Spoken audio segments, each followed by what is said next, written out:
Pop-O-Holics, show about hot takes hotter than hot, tasty pancakes. We're deep divers, diving deep, and we do things but never around here. My name's Christian. I'm the host of this show, and I'm joined as always by my two favorite co-hosts, Chris Conkling and Brian Dupree. And you've reached a weekly upload for April 25th, 2022. A weekly upload on Pop-O-Holics. What is Pop-O-Holics? Pop-O-Holics is the show that you come to for these weekly uploads where we bring you the latest in pop culture and what's going on in movies, TV shows, video games, you name it, we're talking about it. And that's Chris's saying from the end of the show. Sorry, I stole it. This is a weekly upload. We also have our main topics. Our main topics this week, or this month, are all centered around Mr. Bobby Eggies. Yes, it's Easter Eggers month, and in honor of the Northmen, we are reviewing all the films from Mr. Robert Eggers, with the Northman episode coming out on Wednesday. Now, if you're watching the YouTube feed, I did not show their beautiful faces. So let's go and see all of our hosts here. Yeah, there you are. Here we are. That's the person on my left on the screen is Brian, and the person on the bottom is Chris. So don't get confused. But we got a lot of stuff coming out. I have no idea if that was accurate. It is not. So what are we going to be talking about today? Well, we've got Brian's Wacky News Corner. We got some new Marvel trailer drop-ins, so we have to talk about that because we're a borderline Marvel podcast. Thanks, Chris. We also have some AMC theater information. Got one movie coming out, a really original concept, and some TV that we're going to talk about. Then what we've been consuming. Chris is going to talk about, let me just surprise. He's going to talk about some Marvel stuff. That Moon Knight. Some of us have seen all the episodes. Some of us have only seen a couple. And, oh God, is that Naruto? Well, stay tuned for that riveting piece. It's an interesting thing that I'll explain when we get there. Okay. I trust you. Brian, you saw Duel, which I'm very jealous of. That's on HBO Max right now. And Ambulance. I'm jealous of both of those things, even though I have all the ability to watch Duel. And instead, what did I do? I watched all the Mission Impossible movies. But in 4K on your new television. That's true. And I finally have almost beaten the main story in Control, which I talked about like 2 years ago. So I can't wait to kind of revisit that and talk about that. Then we have community feedback. So let's delay no further and start the way we do on the show, which is with Brian's Wacky News. Welcome back, everyone. So we've talked a decent deal as casting and stuff has come out for this about the latest MCU movie from Taika Waititi, Thor: Love and Thunder. This is the sequel to his last movie in the MCU, Thor: Ragnarok. He co-wrote this with Jennifer Caton Robinson, and he's directing it as well. Chris Hemsworth stars as Thor. Tessa Thompson is returning. Natalie Portman as well. Christian Bale, Chris Pratt, and many more. There is a ton of people in this movie. The plot of it is Thor recruits Valkyrie, Korg, and Jane Foster, who is now the mighty Thor, to stop Gore the God Butcher from eliminating all gods. So, spoilers, Brian. I'm sorry. This is in the... I'm just joking. That is the general summary that the studios released for it. So I've forgotten everything you said. I apologize. This movie is set to come out this summer on July heard something 8th. about a goth butcher. The goth butcher played by Christian Bale. So we're about 3 months out from this movie, and they've dropped the first teaser trailer. We get to see that Fat Thor has put in the work with some giant, what usually would be ropes, but because he's Thor, are just giant metal chains that he's working out with in doing some godly CrossFit.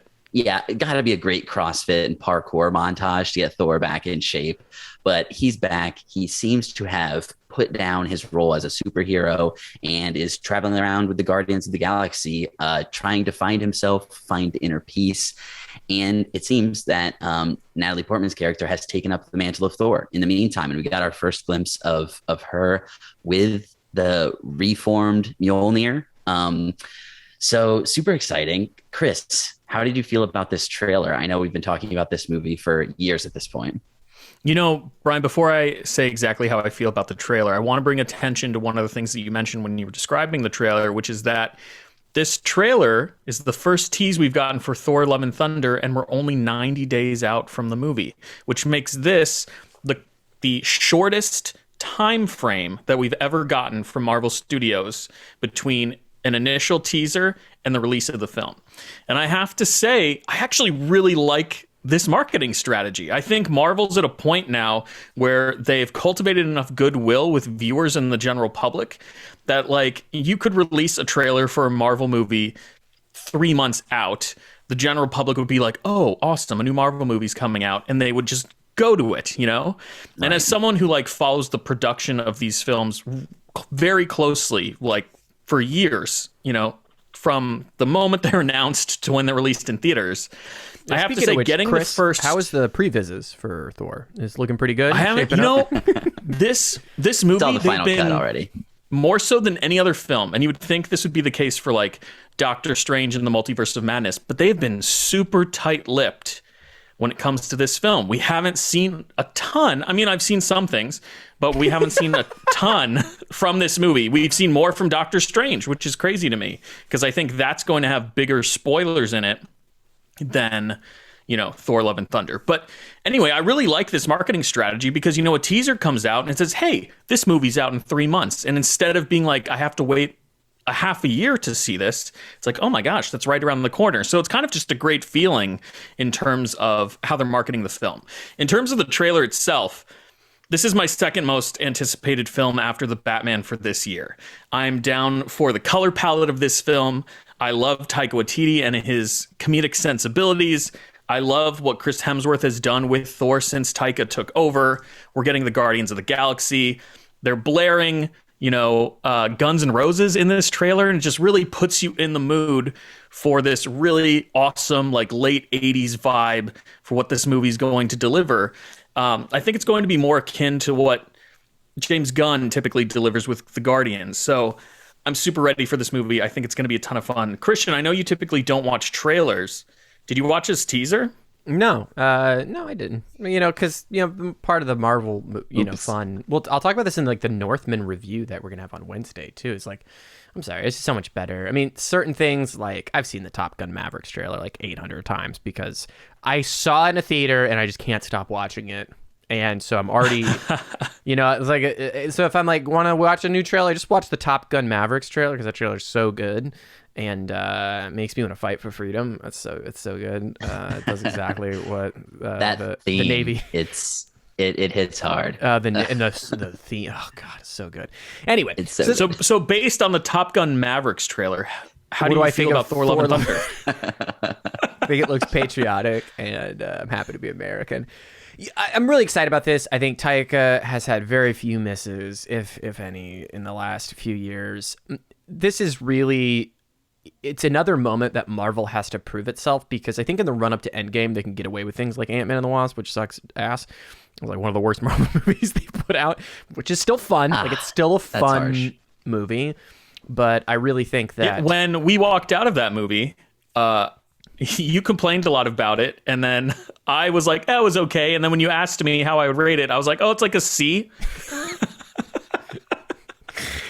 Yeah.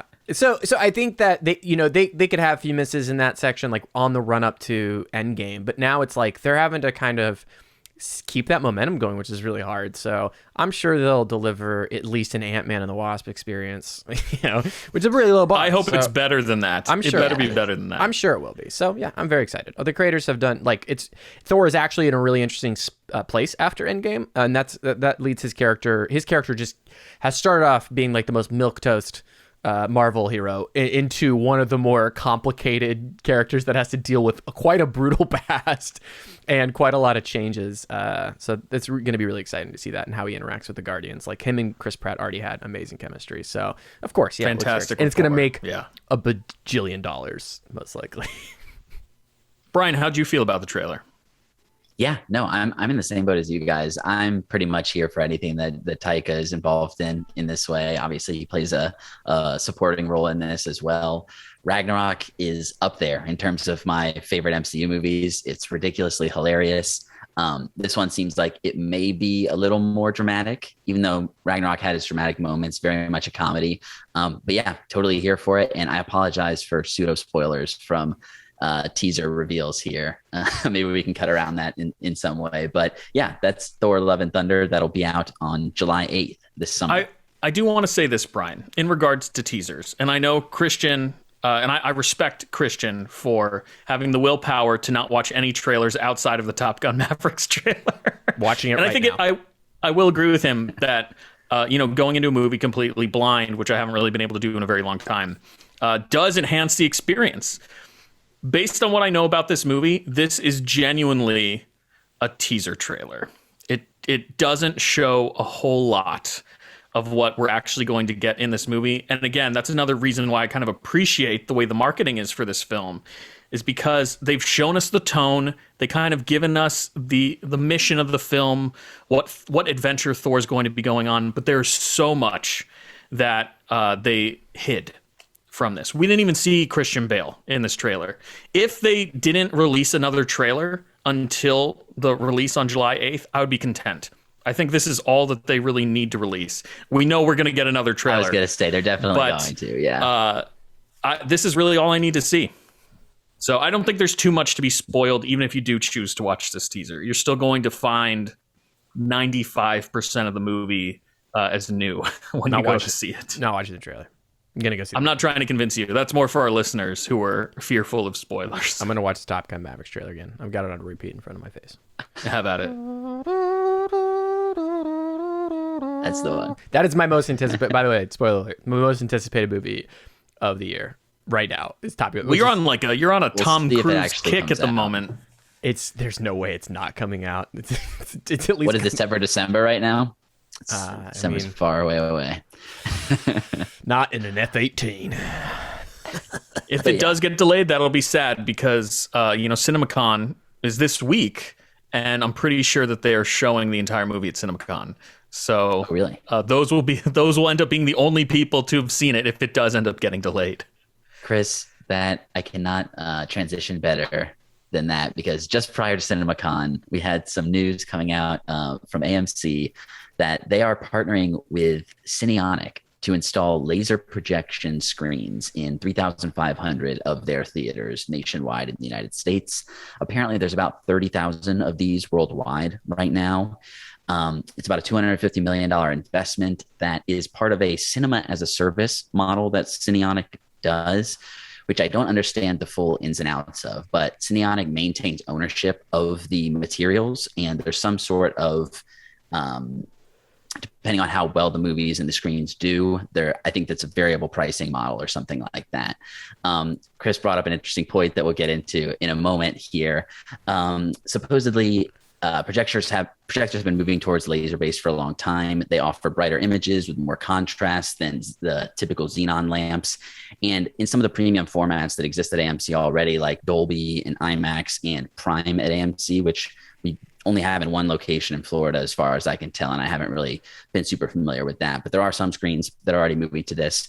But AMC is talking about this as their biggest upgrade since projectors went digital, basically. So this is going to be a huge upgrade.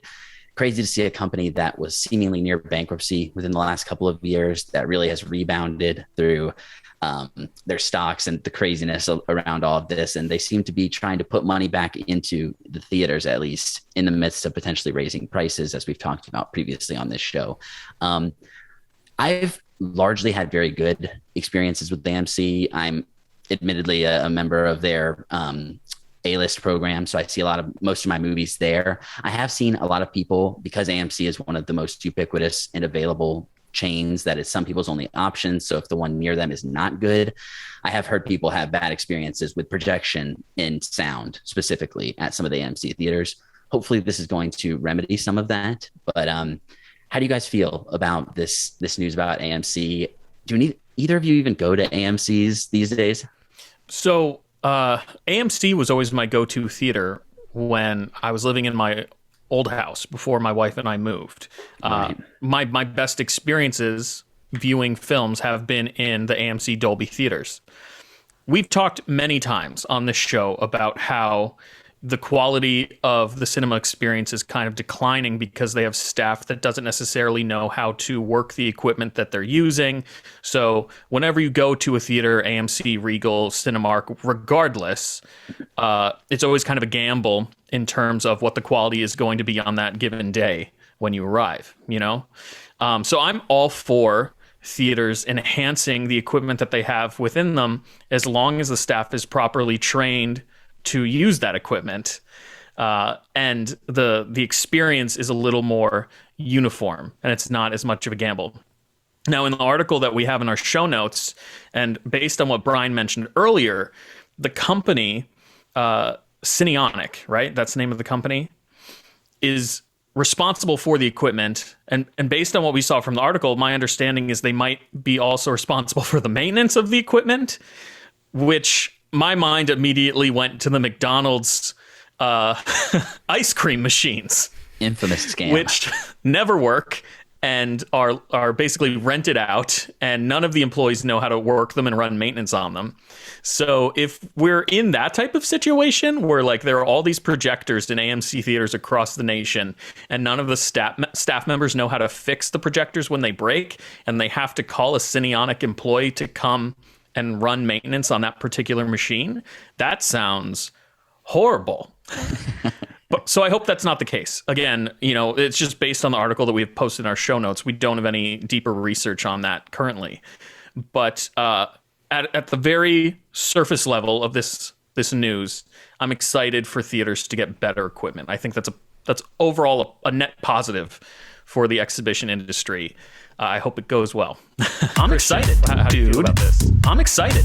Dude. I'm excited. I think the best part of this news is that it kind of pushes the other large chains like Regal to kind of like step up a little bit and follow suit. It's a good thing we still have competition in movie theater chains. At least Absolutely. There's two major ones. I prefer AMC's. There are none in my area that are the closest one's like 15 miles away, and it's like 15 miles of intense Orlando traffic. So it's not really worth it takes me an hour to get to my closest AMC. Yeah. And my closest Regal takes me 10 minutes.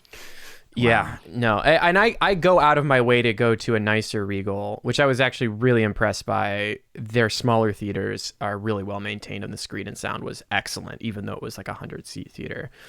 So I'm pretty happy with one Regal. There's another Regal that is in College Town. It's a no-go zone. It's a wasteland of terrible seats, bad screens, and bad smells and bad staff. I'm familiar with that one. So I like that there is innovation still happening in movie theaters, and there's this investment into the theater experience. That's wonderful, because as much as I love my new TV and stuff, it was so good being back at theater since my son was born. And it was just such a nice little time to go into a quiet theater with a great movie. So keep pushing it forward. And AMC is always the king, regardless of their theater situation, because they serve Coke. They don't serve Pepsi. Oh my God. It's blasphemy. Yeah. When I returned to Regal theaters and I saw that all the signs said Pepsi, I almost walked out. I forgot they served Pepsi, and I was really craving a Diet Coke because I became a Diet Coke drinker in college.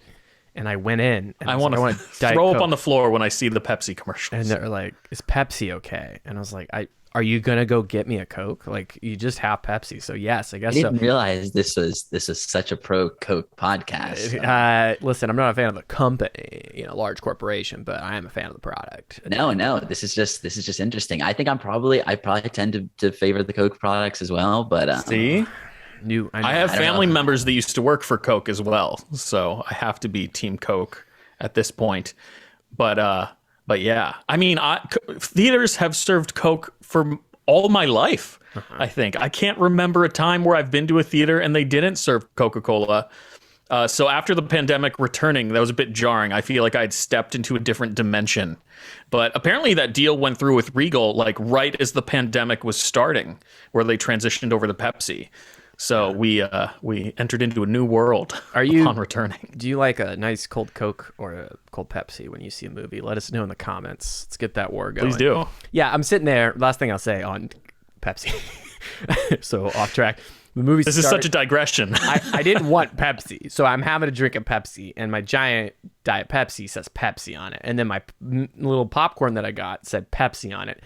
And then an ad plays, and it's like Regal proudly says, I'm like, there's nothing to be proud of, all right? You settled for Pepsi. No, I definitely think Pepsi like swooped in and took advantage of the situation and probably offered, a lot less in terms of what Coke was charging. So, yeah. I mean, it wasn't anyway. It was a good, to be fair, It was a very good Diet Pepsi that I had. I really enjoyed my Diet Pepsi, so at least I don't know if they did anything different, but I was like, it's fine. Tastes like Diet Coke. So Christian's saying, I mean, a better screen is good, but a Coke will make up for a lot in the theater at the end of the day, apparently. So that's good to know. Good to know. Yeah, so that's AMC long-term deal. By 2026, they'll have upgraded 3,500 of their screens to laser at AMC level. So we'll keep you guys in the loop, and hopefully we'll get to experience some ourselves when they start getting built. That's a lot of screens. That's a lot of screens. Obscure references no one's gonna get. Moving into some stuff that's coming out this week, very much a TV heavy week. Starting out, coming to HBO this Monday the 25th is We Own This City. So this comes from David Simon and George Pelecanos, both co-creators and writers on The Wire, which Christian recently last week called me out on not having seen this show still. It's on my long list of Brian, I haven't seen it either. We're in this together. Maybe true. we'll do a joint not a rewatch, but a joint watch. Yeah, no, exactly. This is based on a nonfiction book of the same name by Baltimore Sun reporter Justin Fenton, and follows the rise and fall of the Baltimore Police Department's gun trace task force and the corruption surrounding it. It's directed by Ronaldo Marcus Green, who recently directed King Richard last year, and stars John Bernthal, Wunmi Masaku, Jamie Hector, and many more. And yeah, because of the creative team around this, the director, and obviously people tied to The Wire, original creator David Simon being involved in this show looks pretty good, and I figured it was worth bringing up. I'm not typically drawn to this exact sort of show, but it looks like something that is reckoning with real corruption in the police force, and yeah, looks like it could be a solid show. Christian, you're the one of us who's seen The Wire. How are you feeling about a new project by David Simon? Yeah, it's very exciting, and it's someone who knows quite a bit about everything that happened in Baltimore. The Wire is just such a beautiful, giant story about systemic issues in institutions in this country, and specifically in Baltimore, which is reflective of a lot of stuff that happens. He was a Baltimore Sun reporter and knows very much about the inner workings of the crime in Baltimore, as well as the systemic problems with drug rehabilitation, as well as the media's impact on those things, as well as the police departments. And he always has a way of, like, The Wire is very good. It is very, like, it is the definitional slow burn, because it almost feels like you're watching cops do the most boring stuff. Very mundane cop stuff, and there's a lot of interesting dramatic things that happen, but he has a way of placing his projects have a way of placing you in a very specific time and place, and they feel very authentic, much the same we've been talking about Robert Eggers and how he's able to bring an authenticity to the reality that you're in. I do think he actually does that in a modern context, especially with his projects that are around a lot of the stuff he knows. So it's very cool. Probably won't be very fun. Probably very Corrupt cop drama. Probably kind of depressing, I'm assuming. But John Bernthal, he was amazing in The Punisher. Always great. He's been incredible and stuff. I mean, he's just getting better and better as an actor, so he's gonna be very exciting to see in this. Yeah, so that's We Own This City. That's premiering on HBO this Monday, the 25th. Something that's coming to Hulu this Thursday is Under the Banner of Heaven. So this is also based on a nonfiction book by John Krakauer and adapted by Dustin Lance Black, directed by David Mackenzie. The plot of this show, it follows a police detective whose faith is shaken when investigating the murder of a woman that seems to involve the LDS Church, Latter-day Saints. That's Mormonism, for those unfamiliar. The cast, it stars Andrew Garfield, Daisy Edgar Jones, Sam Worthington, Wyatt Russell, Rory Culkin, and many more. And this one looks pretty good. I only recently, a few weeks ago, saw this advertised while watching something else on Hulu. It looks almost like a true detective, almost, in terms of the vibe, very dark. I'm not sure if the main character is a Mormon himself. He clearly faithful to some degree, but this is very up my alley in terms of conceptually, corruption and potentially, murder within within religious structures. Definitely going to be another one that is not particularly fun, but looks like it could be pretty good. And Andrew Garfield definitely getting established as one of the great actors around right now, doing really, really incredible stuff. So yeah, that is Under the Banner of Heaven. That'll be on Hulu this Thursday. We've also got The Offer coming to Paramount Plus this Thursday. This is something that we've talked about a good deal as it was announced and cast. But this follows Al Ruddy's experience making the 1972 film The Godfather with Francis Ford Coppola. It stars Miles Teller, Matthew Goode, Giovanni Ribisi, Colin Hanks, Dan Fogler, Juno Temple, Bern Gorman, many more. I think this show has gotten some conflicted critical response. I'm not sure it's really gotten a lot of praise, but conceptually interesting, has a decent trailer, and the people attached seem to be pretty good. Chris, this is the one that you recently got, Paramount Plus. Will you be checking out The Offer? This was initially this was the main reason that I wanted to subscribe to Paramount Plus prior to them announcing that Star Trek: The Motion Picture, the Director's Edition, 4K, what a title, was going to be released. So that ended up getting released prior to The Offer coming out. But initially, this was going to be the moment when I subscribed to Paramount Plus. So we're finally getting to see The Offer. Despite the critical response so far, I am still very excited to see it. As I've said before on the podcast, The Godfather Part 1 is my favorite movie of all time. And being that the production for that film was so challenging, I'm excited that they're finally bringing it to the screen. You know, I'm sure a lot of it's going to be very dramatized, but it has a solid cast, and I'm incredibly interested to see what they do in the first episode. Yes, that's The Offer. That'll be on Paramount Plus this Thursday. Something that's coming out this Friday on Apple TV Plus is Shining Girls. Everything this week is based off of a real story or a book. So this is also based on a novel called The Shining Girls by Lauren Bukes, and stars Elizabeth Moss and Wagner Moura. And originally premiered partially at South by Southwest, apparently. This follows newspaper archivist Kirby Mazrachi, who dreams of becoming a journalist, and they're put on hold after she survives a brutal attack that leaves her in a constantly shifting reality. Elizabeth Moss is someone that she's had starring roles, but I feel like she hasn't really been fully recognized as one of the great female performers right now. I think she's really consistently great in everything she's in. I haven't seen The Handmaid's Tale. I know that was one of the first things she got a lot of popularity for, but Invisible Man and other movies that she's been in, Us, the Jordan Peele movie, she was really great in a supporting role in that. But this is Moss consistently good. Another one, these are all kind of dark shows this week, but looks like it could be intriguing. That is Shining Girls, that is coming to Apple TV Plus this Friday. Also coming out this Friday, pretty much the only movie that I could find. What was that, Chris? A movie we've seen made 1,000,000 times. Yeah, it's happened a lot recently, and this one maybe more so than most. In case you have a bad memory, see the newest Liam Neeson movie, Memory. Thank you so much. This has been Pop-O-Holics.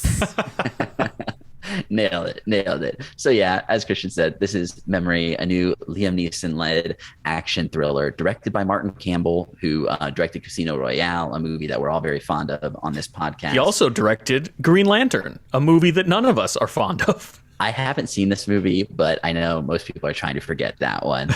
I haven't seen more than 10 minutes of that movie. Oh, it is very rough. You're both better for it. I'm gonna have to check it out at some point. I'm gonna bring it back. We're gonna reevaluate. No. I saw it much later to be like, it could, because you know me. Right. Enough people shit on a movie, I'll watch it and be like, listen, everybody. Okay, dog pile. Yeah, exactly. You're like, oh, this is very bad. It's like they under-exaggerated. Yeah, the Green Lantern has a permanent ban here on Pop-O-Holics. Anyway, Brian, this movie that Martin Campbell's making, next week, starring Liam Neeson. We're going to be discussing The Green Lantern by Ryan Reynolds. We're going to actually change into a movie by minute pod. Oh, no. Perfect. Martin Campbell, we're doing Patreon. it for you, man. Maybe for a Patreon. So this very original movie, which is based on a novel, which has a previous Belgian film adaptation called The Alzheimer Case. Stars Liam Neeson. No, it doesn't. It's a remake of an adaptation. also has Guy Pearce, Monica Bellucci, and many more. The premise for this: when Alex, an expert assassin, refuses to complete a job for a dangerous criminal organization, he becomes a target. And there's literally a line where someone says "Taken" in this movie, and I'm just like, yeah, this is just Taken with slightly different plot, but exactly the same thing. Liam Neeson saying his cheesy, vengeance-filled lines with complete seriousness. And if you're in for this kind of movie, I'm sure it'll give you exactly what you're looking for. But that's coming out this Friday. I would love to hear from or meet someone whose entire movie collection is solely versions of Liam Neeson's Taken, like the Liam Neeson action movie super fan, where this is like the only movie subgenre they will ever watch. I'd be so interested. Giving him money, like it's so. I mean, they make money. They apparently like make enough money, and dads like them. But it's interesting that if I think about the '80s stars that embodied the same type of films, it's like Steven Seagal and Jean-Claude Van Damme, these eventually straight to DVD. But Liam Neeson's been doing this. He's like an older Scottish gentleman, and he's a good actor. He's a great actor. It's just very strange, his career. And I guess if someone's like, we're gonna give you $10 million, $20 million, he's like, okay, that's fine. I'll do it again. We're gonna have to do like a binge watch of all these movies. See how long we can go. We'll see what comes up in the future. Liam Neeson deep dive coming soon. Ooh. So that's minute by minute memory. Liam Neeson movies. Green Lantern. Let's swap. Let's just do the most mind bending. Like we do 1 minute of each Liam, not one movie at a time. We bounce 1 minute between all the films, and in the middle of all the Liam Neeson movies is the Green Lantern for no reason. This week we're taking a turn. Oh boy! Listeners, let us know what minute by minute podcast you want to see us do. What samey Liam Neeson action thriller that we should cover. I feel like I could just like spitball like the Graham Report. Starring Liam Neeson. Yeah, that's fun. That's fun for sure. 2017. Yeah. Brian, thank you so much for bringing the news. Let's move on into our next section, which is community. Nope. Let's move on into our next section, which is Quick Hits. Quick Hits is that special part of the show where we talk about what we've been consuming in the world of pop culture. Sometimes new, sometimes old, as we'll find out. But Chris, I want to start with you. You have a couple of interesting things. Sorry, I was trying to say that without laughing. No, you've been watching all the. You're on the pulse. You're on the Marvel pulse. So, I have caught 2 episodes. I believe Brian, you caught up today to episode 4. Is that right? 4. Yes, I yesterday. Yep, so I've seen all 4. Chris and Brian are current, but Chris, you wanted to put this on your quick hits. You've watched 4 episodes of Moon Knight.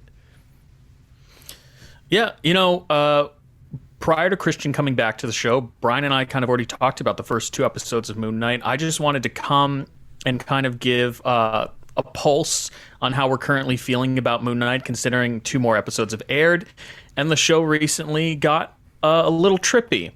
Moon Knight, for those that don't know, is starring Oscar Isaac and Ethan Hawke, and I have to say I'm still enjoying what Moon Knight is presenting to us. I like that it's not super deeply tied to all the other events that are currently taking place in the MCU. I think that's one of its strengths because we get to see a very focused story on a character that not too many people are familiar with. Oscar Isaac plays a character that has dissociative identity disorder, which is something that we've never seen tackled in the Marvel universe, and I think the show's handling it very respectfully thus far. I was talking in some of our communities, talking with the C4S Villains guys, kind of in a chat off record, and I was saying how I think episode 4 is kind of the place where a lot of people are going to end up falling off the show, those that weren't quite vibing with it already, because the show, I have to say, is presenting some weird concepts, and I think if you're more in for the straightforward base level action oriented comic book MCU, I can see how Moon Knight being similar to the FX show Legion, which is also like adapted to a comic, is from a comic book property. I was literally just thinking this, Chris. Right? Like, it might not be the show for you, but personally, I think this is one of the MCU's strongest outings at least in their television catalog. I'm really enjoying what they're dishing out. I'm really enjoying the lore that they're presenting. It deals a lot in Egyptian mythology. Listeners of the show know that I love folklore and mythology, and if a show can deliver properly on those things, I'm all in. But obviously, I'm the Marvel head here on the show. I'm going to like most things that Marvel presents to us, but I do find this to be a particularly interesting outing in terms of what Marvel Studios has given us so far. Brian, I wanted to add this because I'm more interested to hear what you have to say about Moon Knight than what I have to say about Moon Knight. So, Chris, how do you feel? Don't give a shit about what I think of Moon Knight. Christian, I already knew that you weren't going to be caught up, so we couldn't talk super in depth. But based on what you've seen, Brian, how do you feel about Moon Knight? And Christian, we'll get to you. I do want to hear what Brian's got to say about Moon Knight. And when Brian's done, we'll hear how you feel about the first 2 episodes, Chris, as well. I'm not going to tell you what I think about Moon Knight. Brian, go for it. Whatever you want to do. We'll see if we have time for Christian's opinion or not. Christian, I'm sorry. I do want to hear what you have to say. I actually thought you had your headphones off, so because of potential spoilers, so I apologize. So I'm still very much enjoying this show. I kind of agree with you that although this is only 6 episodes, episode 4 has taken a strong left turn that I'm interested to see how it'll play out. I love all the lore that you're talking about as well. We finally, in episode 4, seem to get a pseudo answer for his dissociative identity disorder, or maybe kind of like an origin story-ish. They haven't dived deep into it yet, but it definitely has lived up to its the sell on the violence in the last couple of episodes. I think it's gotten pretty intense, although there's still not like tons of blood as you'd expect. Very kind of graphic violence. And this last episode, I think, it's probably the closest we've ever gotten to the horror genre in the MCU. I mean, in the lightest fashion, because we still don't get to see a whole lot, but definitely veering more toward horror in episode 4. Oh, for sure. And it's like kind of become almost like an action adventure movie to some degree in the last couple of episodes as well. I will say there's a couple of things. In episode 3, we're introduced to a group of characters who I feel like, I hope that things change, but it seems a little silly, a certain instance of a congregation of characters and how they act given the situation, what's happened up to that point. I'm being very vague on purpose here. I think you know what I'm talking about. I feel like we're missing some context as well that I think we'll learn. We got 2 hours left, so I'm hoping that they wrap it up well. But yeah, the left turn that was taken in episode 4, you brought up Legion. I was almost questioning if it's even like spoiler to bring it up in that context, but yeah, I'm totally here for this sort of experimentation. And I think Oscar Isaac is just continuously showing how great of an actor he is, like going through these personalities and being able to sell them and sell emotional moments with them as well, bouncing off of other characters. I think it's really great stuff. Brian, thanks for that input. Chris, do I have a second to share my opinion? I genuinely would love to hear what you have to say about the 2 episodes, because we haven't really gotten to hear what you think. Yeah, no, I'm good. No, I'm just kidding. Okay. So I've only seen 2 episodes. I'm not hating the show. Thank God it has Oscar Isaac, because I really think he's just so good. He can carry whatever downsides the show has. I will say it's a lot different than what they've offered in Disney, although I think what they do is all a light version. It's always, it's horror light or it's violent light, and it is the most violent. It's actually more violent than I thought they would get. Like there's probably one of my favorite scenes, like set pieces in a Disney Plus show, in the first scene that involves him going in like a car chase. And I think the way they play with his disorder is really cool in that, and I think episode 2 offers a really nice set piece, and they actually go to some like relatively dark places in that episode. I do think one of the things that I'm just starting to get fatigued with is I'm watching the show with my fiance, and there's all this and very slight spoilers for the Marvel superhero show. for episode 1, just episode 1, is that we're watching this narrative unfold, and it's really interesting, and your character's going through some stuff you don't understand, and he's discovering things about himself, and turns out he's a superhero, and there's just only so many ways that you can end that's like turn into CG badass superhero. Only so many origins, yeah. And there's part of it where, especially in this series, it happened. And I thought, for a character like Moon Knight, where there's this like opportunity to just recreate something very different, it is kind of a bummer to know all this creative talent is sort of like these creators came in, and kudos to them. They got an Egyptian director, I believe, and I believe the young lady that's in the show is Egyptian as well. And so they're like, and then Oscar Isaac as well is half Egyptian. Yeah, and Guatemalan, I think, right? I'm thinking. Yeah, I believe so. I think it's Guatemalan. So there's like a lot of attention detail there, and there's a chance for these creators to tell interesting stories. But it feels sometimes in these shows that they're pigeonholed into this genre that keeps it from really being maybe what the creators want to do, because it's what bankrolls the show. So it's kind of that weird thing that I'm feeling throughout, because I do think there's interesting stuff there, and there's interesting things happening with Ethan Hawke's character. But even that feels slightly out of place in a way, so I'm hoping it ends up well. But I'm excited for what I hear. Like, if it gets weirder, bring it on, and we'll see if they stick the landing. But I mean, I'm not going to say too much bad about the show, other than, even though it's not tied to the MCU, there's a part of it that feels fatiguing based on its constraints that it's in. And there's still, there are little Easter eggs here and there in the show that show us that it is still in the MCU, the Marvel Cinematic Universe. But I do appreciate that it's not like as blatant as a lot of the things we've been getting lately. But yeah, I see where you're coming from, Christian, in terms of like, how many times can we see a superhero origin story and allow it to feel fresh, Yeah. But I'm very interested to hear what you have to say once you get caught up. Yeah, I have a feeling it'll be Legion Light, because Legion is borderline. Oh, it is incomprehensible. 100%. I don't know if you've seen Legion. I said it is. But I finished Legion. It's like Legion. And I said, I was like, that wasn't a story. That was a series of images and feelings. No, I very much. Like Legion. I actually want to rewatch it. But anyway, that's a side tangent. But that's Moon Knight. Maybe, depending on how it ends up, we may do like a bonus ep or something where we recap it, depending on where we're at. Very cool. Now, this next one, you've got to explain a little bit. Is it though? You're setting this up because so it's Naruto. It'll be interesting to a group of people. And I'll explain why I'm interested in it. Okay. And so this is a story that has kind of been making its way around the anime Twitter and anime YouTube community. And it's a story about a YouTuber who, and I might butcher his name here. It's Oceaniz is the YouTuber's name. He's an anime YouTuber, content creator.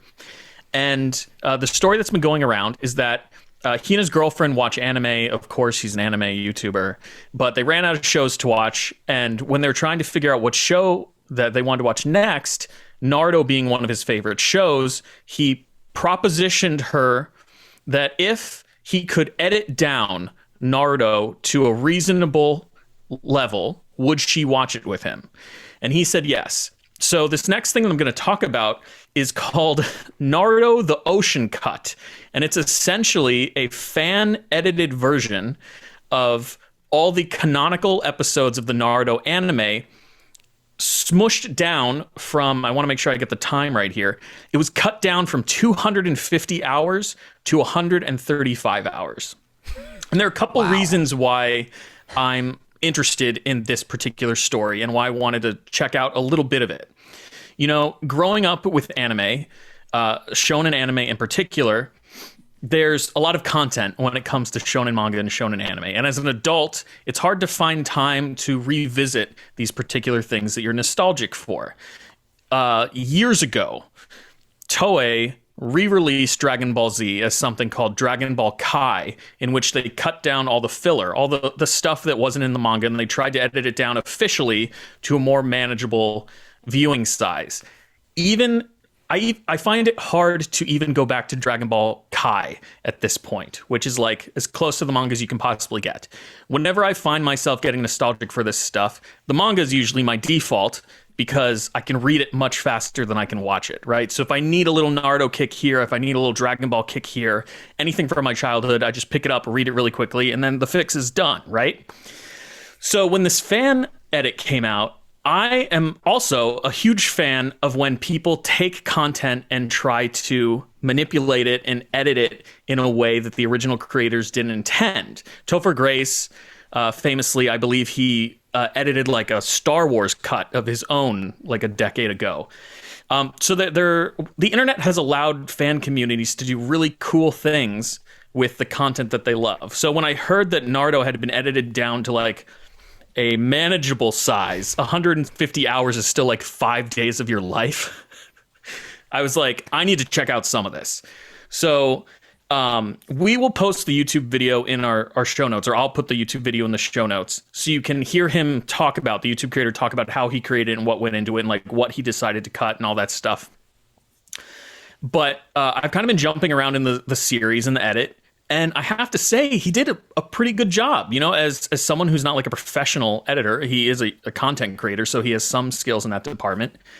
But it is more manageable. And what I have seen, I have enjoyed, and it has felt a little tighter. It's not perfect. There are some transitions that are still a little clunky just based on how the shows are made. You know, when Naruto was originally being made, it was being created alongside the manga, which hadn't finished yet. So one of the things that these animation studios will do is they will find ways to stretch the narrative so they never get caught up with the publication of the story. In anime, you'll find things, and I know Christian's familiar with this from Dragon Ball Z, you'll find these really long-winded like reaction shots between characters. Things are just kind of drawn out more than they need to be. And that's kind of what's been cut from the Naruto anime with this ocean cut. So if you're a fan of Naruto, if you're interested in, like I am, people just like taking the content that they love and like reorganizing it and turning it into something else, I think you'll have fun visiting Naruto the Ocean Cut. I'm not going to tell you how to get it. As much as I will do is I will link you to his YouTube video. That was my first question, was that this yourself. Is totally not legal and violates copyright law.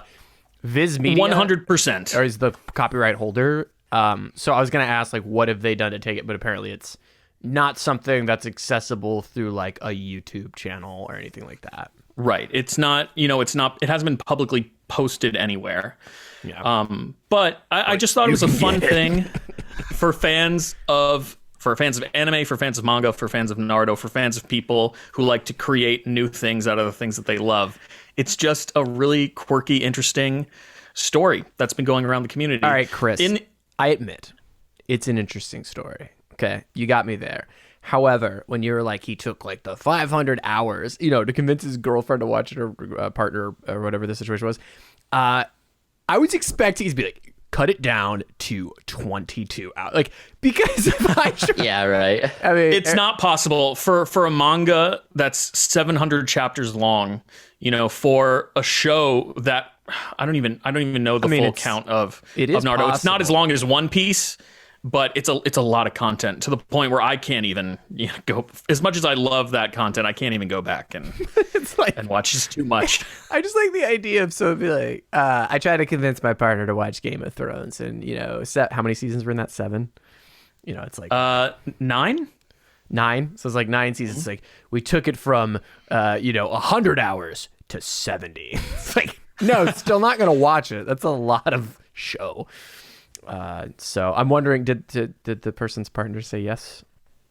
She did. And in the video, you actually, at the very end of his YouTube video, you get to hear her reaction to everything that she watched. I don't want to spoil what her reaction was. It sucks. You did all this work.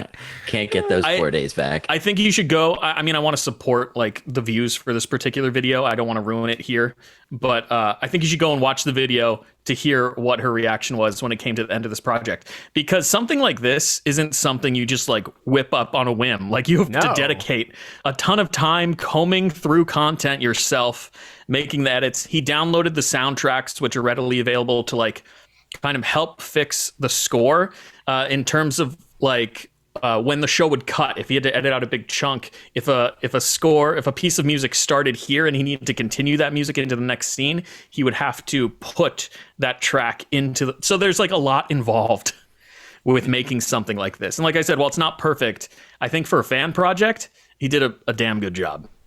And presumably, being the ocean cut, at some point he's collecting all these things together, and they pull off a huge heist that you should have seen coming. And the heist looking forward to that as well. Copywritten, monetizing previously copywritten material. Has the rights holder said anything about this? I mean, how big is this thing blown up so far? I've seen it in a couple different places already. Putting them on blast right now. It's going to be shut down. I haven't seen any type of like legal dispute surrounding it yet. He's not selling it. He's not making any profit off of it, but still, it still violates copyright ads laws. On this YouTube video you're linking us to? I can't say because I have YouTube Premium, so I don't know. There probably are, most likely. Can I tell you, side note, thank you, Chris, that's Naruto, the ocean cut. We don't recommend you go see a piece of stolen copyright material, but I do recommend you check out the video about its creation. The person that made it is, when I think about all this scripture, we talk about all, Disney Plus and Paramount Plus now is something that's like tantalizing me to try out. I got Showtime and Hulu. YouTube Premium has quickly become like, if I had to start cutting down subscriptions rapidly, which I probably should, Daddy bought himself a new TV. If I had to start and has a baby, and I have a baby, which is my new TV. Oh, and my child. If I had to start rapidly cutting subscriptions, YouTube Premium would be like at the end of the chopping block. It's a godsend. Yeah, it's pretty crazy. All right, thanks, Chris. Brian, how about you? You saw Duel in theaters when you could have seen it for free, but hey, you're an A-lister, so we're going to see it. So what'd you think? I didn't realize this was... You said it's available on HBO Max? This is Ridley Scott's new movie, right? No, okay, that's the last Duel. So this is Spielberg's Duel? That's what I asked, and that's not the case either. This is Riley Stern's Duel. So it's a mix between Steven Spielberg and Ridley Scott. Riley Spielberg. Right. Yes. Steinberg. All right. No, so tell us about this. That's very interesting. Sorry, I do so much research for this show. No problem. So I think it's only available in theaters right now. I went in blind on this movie. I hadn't seen any trailers or anything. I follow Riley Stearns on Twitter, so I knew this movie was coming out, even though it's very much indie movie. So I will say I would recommend this movie. It is a sci-fi thriller that Wiki describes it as a satirical sci-fi thriller, and I would recommend going in cold if you want to at all, because the basic premise of this movie, which happens in the first like 20 minutes, is something that is kind of a reveal. So just giving that little slight spoiler bumper. The concept behind this movie is Karen Gillan finds out that she has a life-threatening fatal illness that is incurable and is going to die, and has the opportunity to clone herself and to avoid having her family to experience that loss of losing her. And she miraculously gets better and is not dying anymore. And the rules of this agreement is that you have to have a duel to the death with your clone to see who takes over in your life.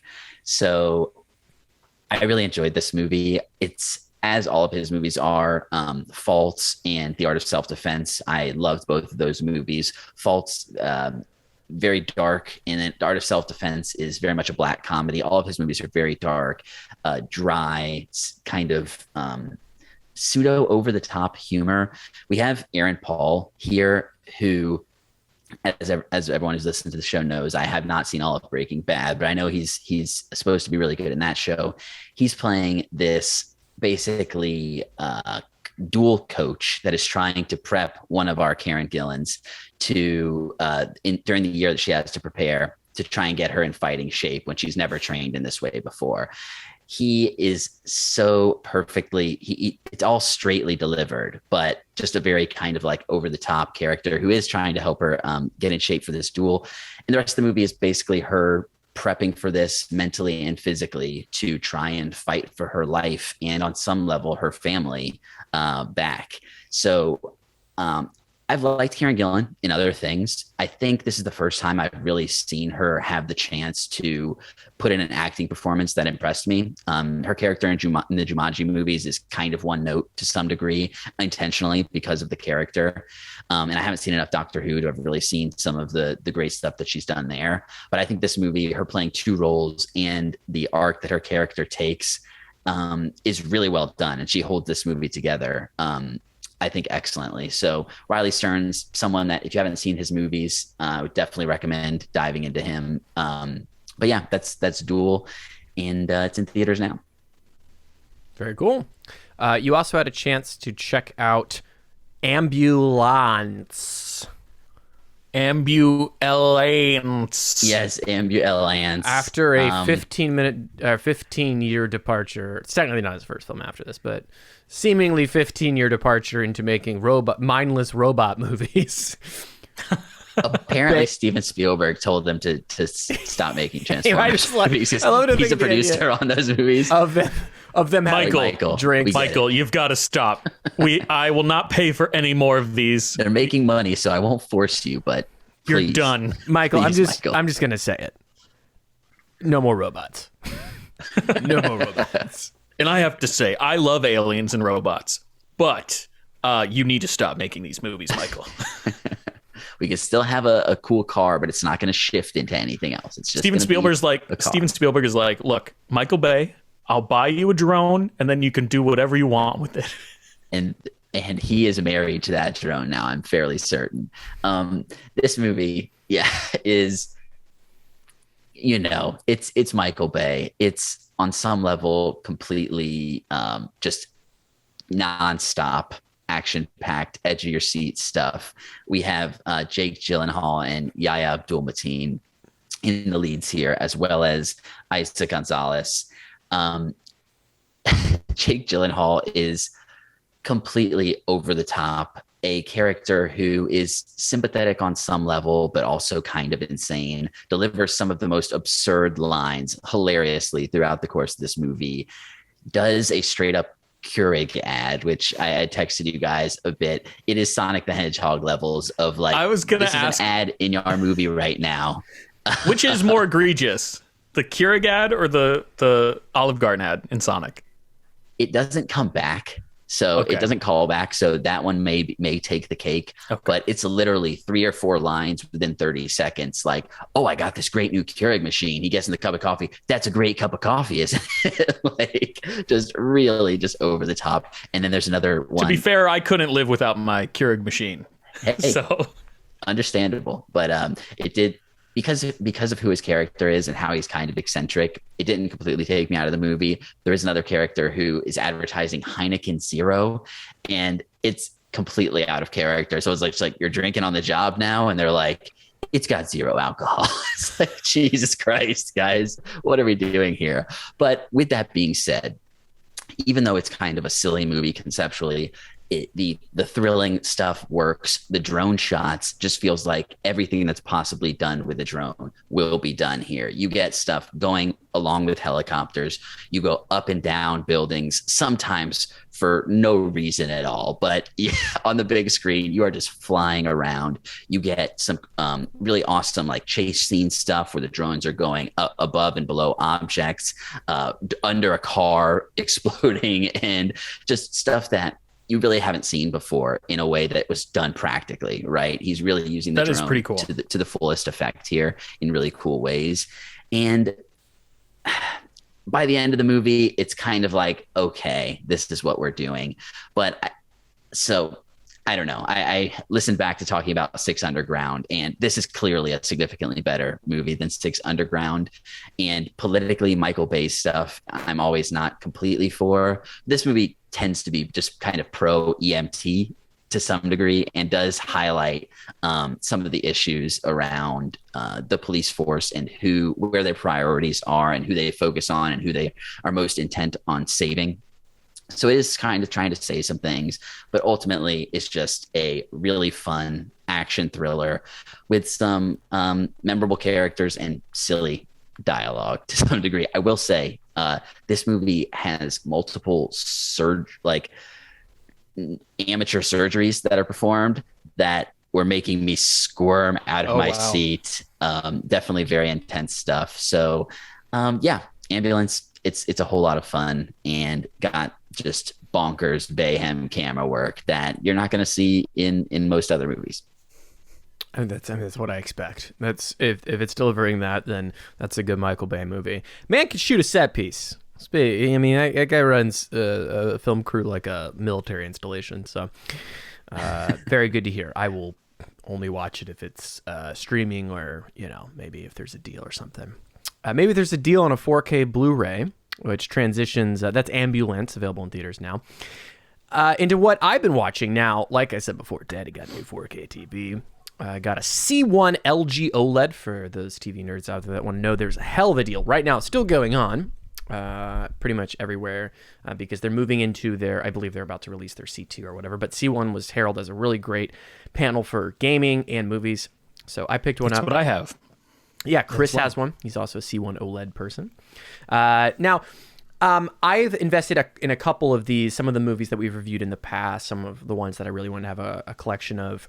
And now that I have a TV that can do a better display of HDR, I've invested in watching more of the movies that we're going to be reviewing and starting a little collection of to add to my Blu-ray set, 4K Blu-rays, which I want to shout out really quick. The Films at Home guy on YouTube is a really great resource. You watch films at home too?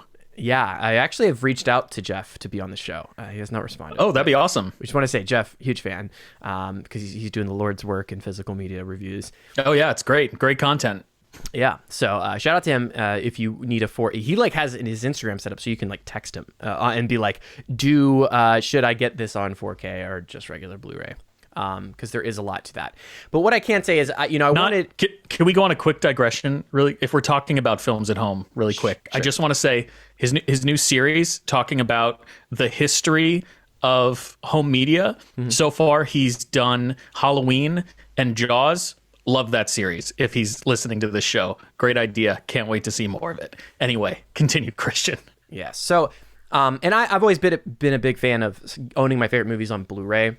Just because, in case you don't know, when you stream a film, even if you have a 4K Netflix deal or something, there's always going to be compression to the image that you're getting. And as far as what technologies they're using to deliver HDR or compress the video or the audio mastering they're doing, you're really missing out on things like Dolby Atmos, surround sound, as well as image quality in the compression and how they're processing HDR. So you're always going to get kind of the best results with a local copy. And that's, I wanted to show off my TV. So I thought, what are some great things to show it off that I don't have already?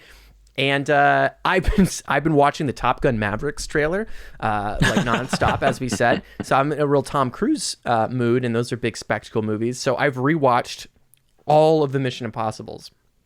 I just finished up the last one today. Actually, when I got home, I caught the last 30 minutes of one, and I've been doing it while feeding my kid at night, taking over nightly feeding duties. So it's been me and my son are bonding over watching Tom Cruise.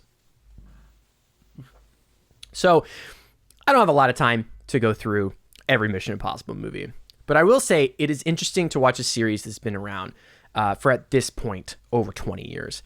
And they're still making them. 7 and 8 are coming out in the next couple of years. They're filming them all at the same time. And it's a really remarkable series to watch. The Blu-rays are pretty great as far as the quality. I compared the quality of them directly to the one that's on iTunes. That was the digital copy I redeemed, as well as one that was available on a streaming service. And it's insanely different. So if you've got the TV for it, these are definitely things that are worth owning if you're into the specific movie. But not only that, it was great to see a really great master of the films, but seeing the evolution of Tom Cruise, the evolution of cinematography, and things that were trendy in film as it went on. It really does tell a story of action movies over the last few decades, which is just absolutely fascinating. From camera techniques to technologies that are in Like I was watching Rogue Nation, which is one of the later ones, and this was around the 3D boom, and there's clearly a bunch of stuff that happens that's very 3D related. In the last one, Fallout, there's an IMAX set piece that happens after that, right? So you're seeing things that are really trendy in film as they happen. It's I could write a dissertation on the difference between Mission Impossible 3, which was written and directed by J.J. Abrams and other people, and the John Woo Mission Impossible 2, which is still doesn't hold up. It's the worst one. And the difference of what makes a great Mission Impossible movie versus what makes a bad one. And when you watch these movies, it's not insanely deep. You don't go, what a character study in the impossible mission force. It's like not a great dissection. It's just a fun adventure action movie. And I really encourage people to, if they do get this set, which I do think is worth it. It was on sale on Amazon for like $50 or something, which is digital and Blu-ray 4K, which is a pretty good deal. I do encourage you to watch too, because there are so many things that are not working in that movie. And it's just an interesting, fascinating look to see the differences between Mission Impossible 1, which was directed by Brian De Palma, Mission Impossible 2, which is John Woo, and Mission Impossible 3, which is J.J. Abrams. And, it doesn't stop. You get my favorite one still, even after watching all of them, is still Ghost Protocol, which is, oh God, why did I just blank on it? Bird. Guy directed. Brad Bird's film, and Christopher McQueeney. That was his first live action film, wasn't it? Oh, it's I'm not sure, but I know he's mostly Pixar. Most of his work was on Pixar. Animation, yeah. Doing The Incredibles. Is Ghost Protocol the one with Philip Seymour Hoffman, or is that? No, that's 3? Mission Impossible 3. Yeah. Okay. So I think it's just it. And Tom Cruise obviously has made, like, he's such a movie star, and he's one of the last movie stars alive, and it's really interesting, like, has this career like made around him, and the fact that he's made all these really smart partnerships with different directors. He's actively looked at interesting directors and different approaches and different technologies, and really committed, obviously, as he's well known for, to the stunts. And it's just it really is an incredible career that he's had. And he fulfills a very certain niche of Hollywood that I really appreciate that just exist. And these movies are just so much fun. Even the John Woo one, like you don't doubt why Tom Cruise would have partnered with John Woo to make a action movie. Like, it makes perfect sense. There's a lot of stuff lost in translation when you try to make your Impossible Mission Force movie using John Woo, and a lot of stuff gets lost, and it's very strange. It's a very strange movie, but it really is fascinating. It's a great deep dive into Tom Cruise's career, action movies, how to make a good action movie, and the commitment that Tom Cruise has to his stunt work. It's really fascinating. A great pickup if you're into any of these movies. Ghost Protocol is still my favorite. And the newer movies, I think, have aged even better. Like, I still enjoy them as just action movies, and they're some of the best in the bunch. So yeah, there's a lot to talk about with those films. I won't go too deep, other than I really recommend this 4K Blu-ray set. It's been a ton of fun to watch them, and I really needed it with going back to work, child, all this stuff. It's been a very good, enjoyable dad experience. Do you guys have any comments? That's great. Yeah, no, I want to come back to these movies. I recently saw Sisters by Brian De Palma for the first time a couple months back. And I did a De Palma kick where I watched 4 or 5 of his movies a few years ago, and need to go back and revisit them because he's really got some good ones. But coming from the original Mission Impossible, which is kind of like, in terms of, would it even be described as an action movie? It's very incredibly like spy, different. Mm-hmm. More so than more like a spy thriller than an action movie, right? And then coming to Fallout, which is just feels like it has endless incredible set pieces. Fallout was one of my favorite of that style of movies that I've ever seen. So coming back to Macquarie for 8 and 9, filming them back to back, which during COVID has been a mess. Been a trip, very difficult. Yeah.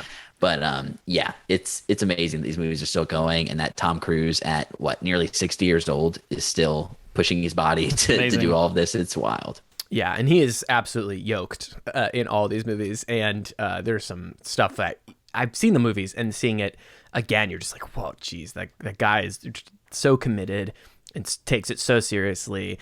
And yeah, laziness is like, there's nothing spared as far as his commitment to doing his like set pieces and stuff. But yeah, you mentioned a good thing. The first one, I mean, it's got its moments, but it really does set it. Like, the first Mission Impossible is the definitive how you make a good Mission Impossible. It's just the scale changes in that there's obviously the betrayal of a spy. Like, it's got the betrayal of a spy. It's got the teamwork of a heist. There's always a good heist in any of these movies. There's always a heist element, which is unique, and that usually happens in the middle of the film. And then there's usually one or two big action set pieces, which is the case. Mission Impossible the original one has all the spy stuff, has the heist, and has a big action set piece at the end. So I do think they've kind of stuck to that formula. And 2 also does that, but in just the most uninteresting ways. And Ethan Hunt's character, it's like a fever dream, and I don't think it actually happened in the minds of them making any of the new movies, because there is like some narrative that continues. Like, they really start doubling down on narratives being built up, but they completely ignore 2. I don't think they even mention anything that happens in 2, whereas they mention things that happened previously. It's also one of the few non-slasher series where you can constantly be asking, who's under that face? So yeah, and watching them back to back, the way they keep subverting expectations and playing on previous assumptions about Mission Impossible movies is super fun. It like never ceases to still have fun with those old tropes. That there's a running gag of Simon Pegg wanting to do the face mask thing, and he can never an opportunity for him to do it. It's just really cool. And wow, I mean, there's motorcycle scenes that start in 2, and then there's one in Rogue Nation, one in Fallout, and they just keep upping it and making motorcycles and car chases super cool. So yeah, I'm gonna skip Control. I actually want to put some more time into it, and we're running long, and I'll talk about it when I put more time into it and when I have more time, because it deserves it. Play Control, the definitive edition. The complete edition. Just play it. That's all I'll say now, is everybody should play it. It's shaping up to be like one of my favorite games of like a decade. It's so good. I loved it when I first played it. Anyway, I'll talk about it more. Just play it. Play it. It's so good. So yeah. And buy physical media. Yes, please. But especially like video games. All of our listeners are like, no, we will not buy physical media. The 3 of you are crazy and a dying breed. It really does make a hell of a difference, though. I mean, like, as far as because I could care less whether I have a box or not.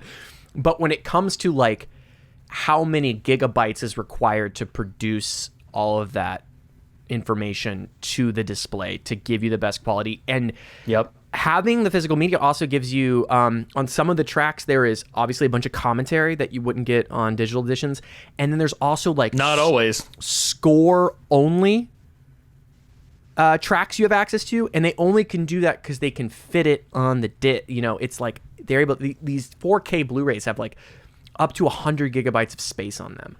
So you're just getting such a far more uncompressed image, and I side by sided them, and it's remarkable, like night and frickin' day difference. So yeah, very, very much enjoying that. All right, let's wrap up real quickly with community feedback. Welcome back to the Pop-O-Holics community feedback section, loyal viewers and listeners. In this section, we take care of some housekeeping for the Pop-O-Holics. We're going to talk about our Throwback Thursday episode coming to our YouTube channel, youtube.com/Pop-O-Holics on Thursday. We are going to talk about our poll that's currently out on our Twitter. We don't have poll results, but we do have an active poll that you can go and participate in. And then if we do receive any written 5-star reviews on either Spotify or on Apple Podcast, we will read those reviews here in this section. This week we don't have any, but head on over to those platforms, rate us 5 stars, leave us a review. We love hearing from you, and the 5-star rating really does help us in the long run. So thank you. Jumping right into our Throwback Thursday episode, if you've been keeping up with the podcast the last couple weeks, we've been revisiting our 2019 conversation about all the Star Wars films, the Skywalker saga, leading up to the release of Rise of Skywalker. And gentlemen, this Thursday, we are finally releasing our Rise of Skywalker conversation over on our YouTube channel. And oh boy. The dead speak. What an episode. If you want to hear me get upset about Star Wars, then this is the episode for you. Rise of Chris's blood pressure. Oh boy. Anyway, gentlemen, do you remember anything else about this particular episode, or about your feelings going into this? I think I was like I remember I was not angry about it, which I was very proud of. Like, I did not let it get to me, and I was so surprised how much it got to you. It's like you were fuming. But it is not a good movie. I have not wanted or cared to revisit it, and it's a little sad, but I'm at peace with it. It's totally fine. But It is what it is. I may revisit it. But I believe this is is this our last episode? Probably before our best of. And then there's a little bit of a hiatus, and then COVID happens. I'm almost certain. We review Sonic the Hedgehog, and then the pandemic starts. So we're about to get into our catalog that we were recording like as things were starting to unfold in 2020. It's going to be really surreal, kind of releasing those episodes and listening back to the conversations we were having at that point in time. It's going to be very weird. But anyway, if you're already here on YouTube watching us, please subscribe, like this video, click the notification bell so you're always notified about all of our releases. We always release multiple episodes a week.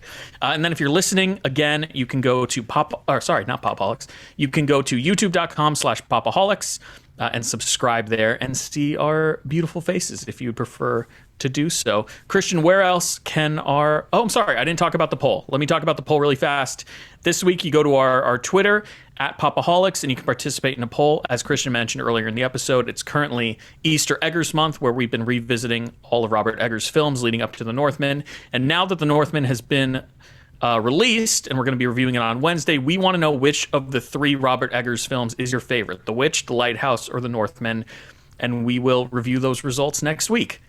Christian, where else can our listeners and viewers find us online? If you're listening to the podcast or watching the YouTube feed, we do have a link tree that links to all our social media, so follow us wherever you want. We do those polls on Twitter. We're most active on Twitter, so join us over there. We really want to hear from you, so email us at popholicscast@gmail.com. That's a direct line to us. Again, that's Pop-O-Holicscast, no dashes, one word, popholicscast@gmail.com. Rate us 5 stars on your favorite podcast player, and do check out, I think we're going to have an excellent conversation with The Northman. Check out our backlog. We've covered lots of releases. We've done lots of retrospectives, so there's something for everybody. We've covered a diverse set of like genres and stuff, so check all that stuff out. And gentlemen, thanks for doing that today. You can find Chris at Chris Conkling, Brian at True Pop-O-Holic, and me at Midnight Satire. That's my band. And we will see you Wednesday for Easter Eggies ending, talking Northman. Gonna be a fun episode. All that and more on